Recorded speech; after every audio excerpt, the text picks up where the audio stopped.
Halo gengs, balik lagi di channel Sharma99. Bagaimana kabarnya? Masih suka isi botol sampo yang udah habis pakai air kan? Biar bisa keluar busa lagi? Kalau begitu, kita satu server gengs. Oke, sekarang saya tanya, bagaimana perasaan kalian jika bisa menghilang? Apa yang akan kalian lakukan? Di ulasan film kali ini, saya ingin membahas alur cerita dari film Hollow Man. Kisah sang ilmuwan yang ingin bisa menghilang. Bagaimana jalan ceritanya?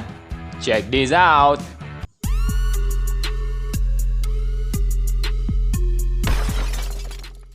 Pertama, seperti biasa saya ingin mengingatkan kalau ini merupakan spoiler dari cerita film.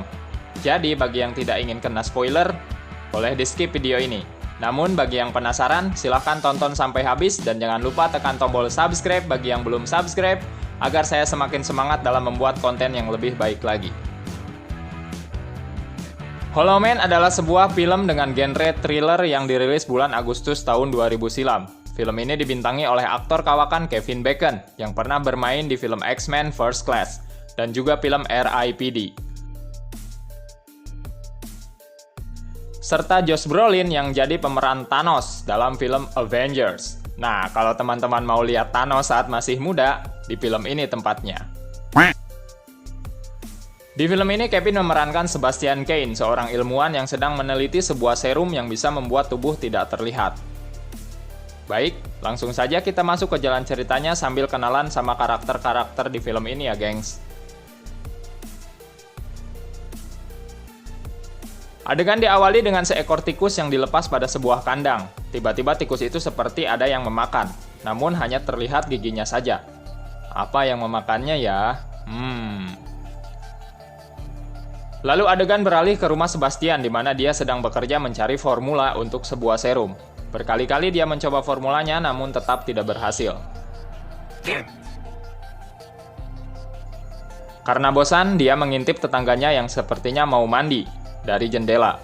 Namun tirai jendela dari kamar tetangganya ternyata ditutup dan Sebastian pun kesal.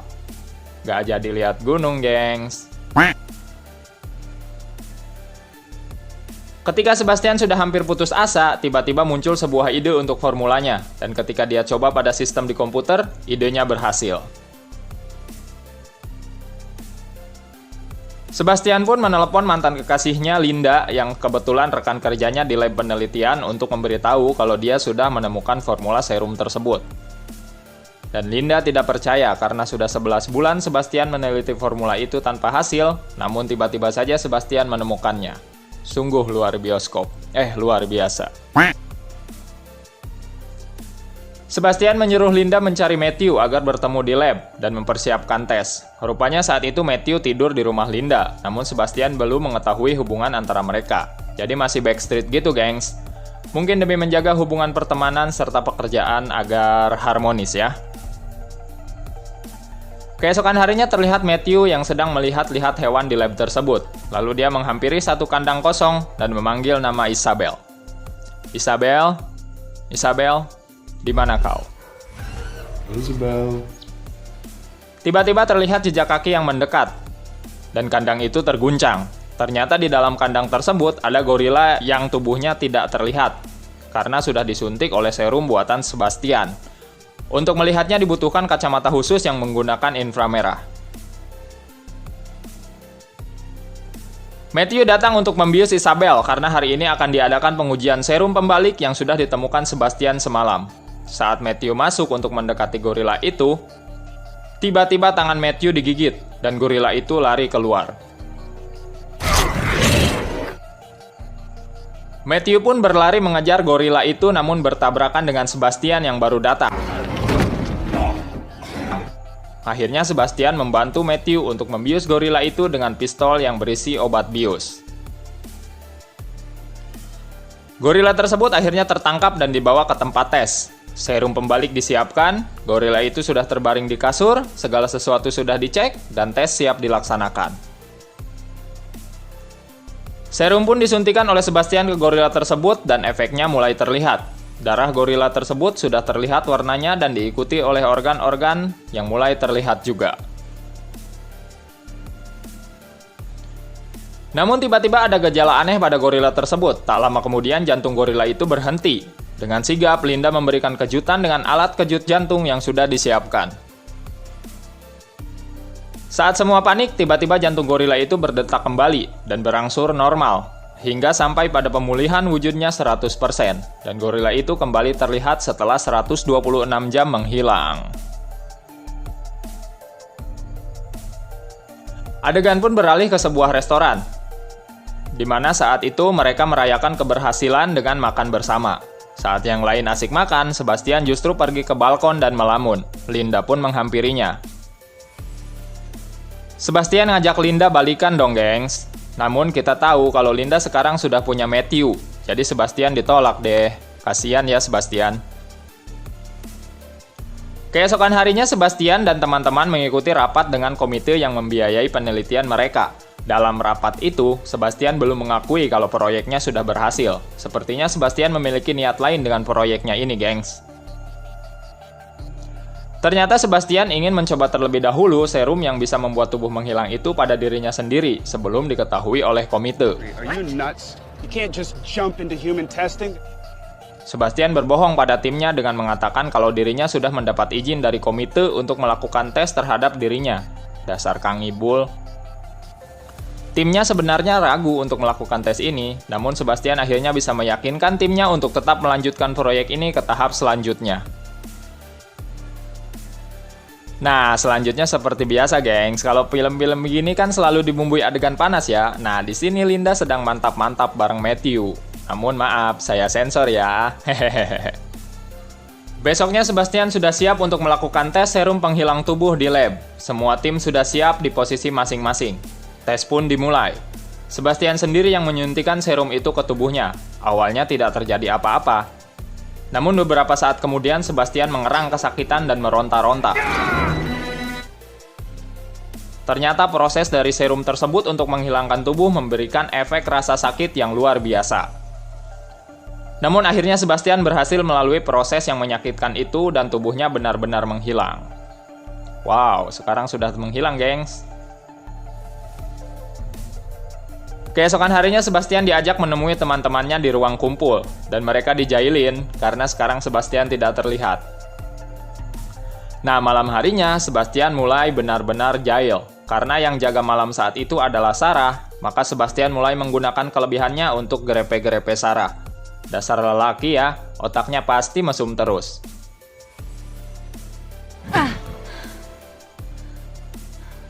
Teman-temannya mulai curiga kalau Sebastian akan memanfaatkan kemampuannya ini untuk melakukan hal-hal yang tidak baik. Mereka gibahin Sebastian di tempat makan, dan tanpa mereka sadari, ternyata Sebastian juga ada di sana, gengs. Dan benar saja, malamnya Sebastian kembali melakukan aksi mesumnya. Kali ini dia mengganggu Linda yang sedang meneliti darah di lab tersebut. Sebastian mencium Linda saat itu, dan mengajak Linda mantap-mantap. Namun Linda kembali menolak karena besok adalah jadwal Sebastian untuk disuntik dengan serum pembalik agar kembali terlihat. Hari pun berganti dan tes selanjutnya akan dilakukan pada Sebastian, yaitu menyuntikkan serum pembalik pada tubuhnya agar bisa kembali terlihat. Setelah semua dipersiapkan, Matthew menyuntikkan serum itu ke tubuh Sebastian, namun reaksinya ternyata berbeda dengan reaksi pada gorila. Sebastian merasakan sesak napas yang hebat dan kemudian terjadi kejang-kejang pada tubuh Sebastian. Dia terus meronta-ronta hingga beberapa temannya tertendang dan terpukul oleh Sebastian. Tubuh Sebastian pun jatuh dan ternyata malah kembali menghilang. Jadi serum itu gagal membuat tubuh Sebastian kembali terlihat, gengs. Karena Sebastian takut diketahui oleh komite kalau dirinya masih dalam keadaan menghilang, maka timnya membuatkan topeng untuk Sebastian dari semacam karet. Sudah 10 hari Sebastian dalam fase menghilang, dan dia mulai stres berat. Dan akhirnya, suatu malam, dia memutuskan untuk keluar dari lab itu. Carter berusaha menahan dia, namun dia tetap keluar dengan alasan untuk menghilangkan stres. Ternyata Sebastian pulang ke apartemennya untuk mengambil beberapa barang. Dan tiba-tiba tetangganya yang dulu diintip akan mandi lagi. Sebastian melihatnya. Kali ini dia tergoda untuk melakukan hal yang biasa dipikirkannya. Yaps, Sebastian ingin memperkosa tetangganya itu, karena sekarang tubuhnya tidak terlihat. Dan akhirnya Sebastian melancarkan aksinya terhadap tetangganya tersebut. Dia masuk kamar tetangganya lalu melakukan tindakan tidak terpuji itu. Jangan ditiru ya, gengs. Sementara itu, Linda yang mencari Sebastian datang ke apartemennya dan menemukan topeng Sebastian. Linda melaporkan temuannya pada timnya di lab, lalu pulang menuju lab. Ternyata Sebastian juga kembali ke lab, namun semua anggota tim mulai curiga pada Sebastian. Linda mengancam Sebastian kalau dia kembali keluar lab lagi, maka dia akan melaporkan hal ini ke komite. Di hari berikutnya, Matthew mencoba menunjukkan hasil penelitian dia untuk serum pembalik. Dan ternyata hanya berhasil sampai 94%. Kemudian ambiar. Malam harinya, Sebastian sepertinya sudah tidak tahan lagi di lab, dan dia mulai menyabotase kamera pengaman di kamarnya untuk bisa menyelinap keluar. Dan rupanya dia mengunjungi rumah Linda karena penasaran dengan pacar Linda. Kebetulan sekali, malam itu Matthew datang ke rumah Linda dan ingin mantap-mantap. Sebastian pun melihat kejadian itu. Sebastian kesal, lalu dia melempar kaca jendela kamar Linda dengan sebuah batu hingga membuat Linda dan Matthew kaget. Gagal deh mantap-mantapnya, gengs.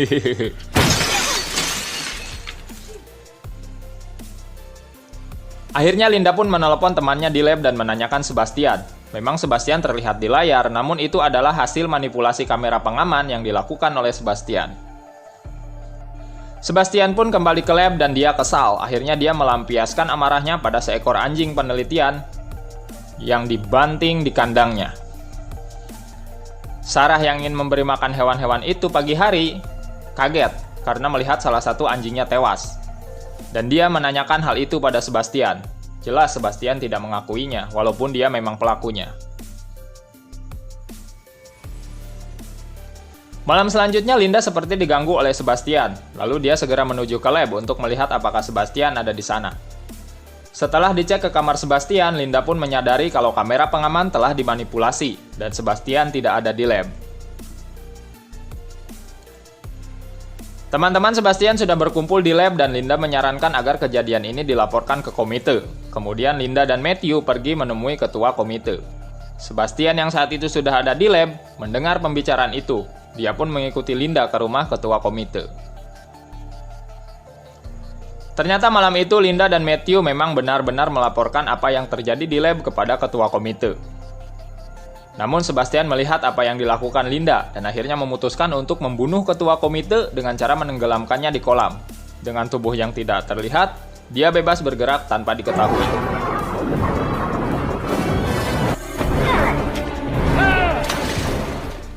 Keesokan harinya Sebastian berencana untuk membunuh semua anggota timnya. Pertama, dia mengganti kode akses setiap orang di dalam lab tersebut agar tidak ada yang bisa keluar.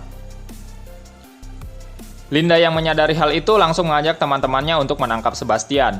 Namun karena Sebastian tidak bisa terlihat, tentunya akan menjadi sedikit lebih sulit. Korban pertama adalah si Mbak Janice yang langsung dicekik oleh tali karena tertinggal saat mengambil kacamata inframerah.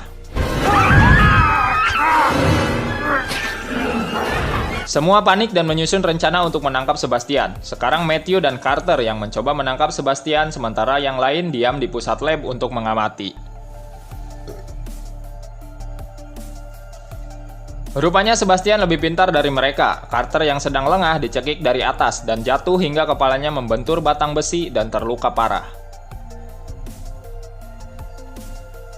Matthew berlari menuju lab, namun Sebastian menutup pintu dan menjebak Matthew. Karena suhu ruangan kini hangat, maka kacamata inframerah sudah tidak berguna lagi. Matthew mencoba menyemprotkan alat pemadam untuk bisa melihat Sebastian, namun akhirnya Sebastian berhasil menyerang Matthew hingga terjatuh. Beruntung sekali, Linda datang saat itu dan menyeret Matthew masuk. Selanjutnya, Sarah yang sedang mengambilkan darah untuk Carter yang sedang terluka menjadi korban. Walau sempat melawan, namun karena kekuatan Sebastian jauh lebih kuat, akhirnya Sarah juga berhasil dibunuh. Carter pun akhirnya tewas karena kehabisan darah. Sekarang yang tersisa tinggal Frank, Linda, dan Matthew. Mereka menemukan Sarah yang ternyata sudah tewas di lemari pendingin. Saat itu Frank juga ditusuk oleh Sebastian menggunakan sebuah linggis dari belakang. Sebastian juga berhasil melukai perut Matthew dengan linggis tersebut. Dan akhirnya Linda dan Matthew dikunci di dalam lemari pendingin oleh Sebastian. Matthew pun akhirnya pingsan karena luka yang dialaminya serta suhu yang semakin turun. Linda berusaha keras untuk keluar dari ruangan pendingin itu. Akhirnya dia menemukan ide dengan membuat magnet untuk bisa menarik kunci ruangan itu. Setelah keluar, dia langsung mengejar Sebastian yang sudah bersiap untuk melarikan diri. Tepat sebelum Sebastian naik lift, Linda berhasil mencegah Sebastian dengan membakarnya menggunakan semprotan gas yang disulut dengan api. Namun, ternyata luka bakar itu bisa menghilang. Sebastian kembali tidak terlihat. Saat Sebastian mencoba membunuh Linda dengan menginjak lehernya, Matthew datang memukul Sebastian dengan linggis. Namun Sebastian berhasil bangkit dan akan menyerang mereka berdua. Akan tetapi serangan Sebastian meleset dan menyebabkan dia tersengat listrik hingga pingsan.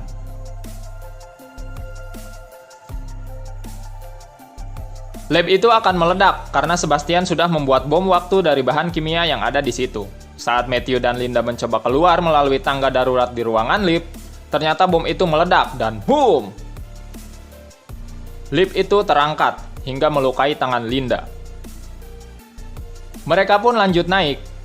Namun, tak disangka tak diduga, ternyata Sebastian masih hidup, gengs, dan berhasil menangkap Linda hingga jatuh. Namun, Linda berhasil membuat Sebastian jatuh di dasar lift dengan menjebaknya. Akhirnya Linda dan Matthew selamat, sementara Sebastian tewas di lab tersebut, gengs. Selesai film ini.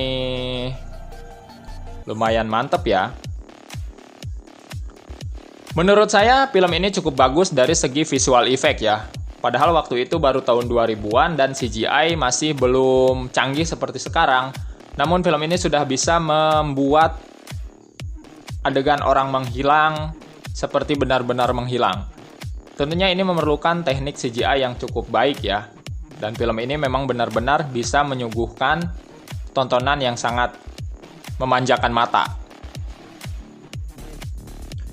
Dan dari film ini kita bisa mengambil pelajaran kalau kecerdasan itu harus dibarengi dengan kerendahan hati. Karena ketika sombong sudah memasuki jiwa, maka kita sudah tidak bisa membedakan lagi mana yang baik dan mana yang buruk. So, tetap rendah hati dan selalu hargai sesama ya, gengs. Oke, sekian ulasan dan alur cerita dari film Hollow Man. Bagi yang ingin tahu cerita lengkapnya, silahkan ditonton filmnya ya. Jangan lupa tinggalkan like dan komentarnya. Yang belum subscribe, silahkan subscribe biar saya makin semangat dalam membuat konten yang lebih bermanfaat bagi kalian semua. Sampai jumpa di video selanjutnya. Bye-bye.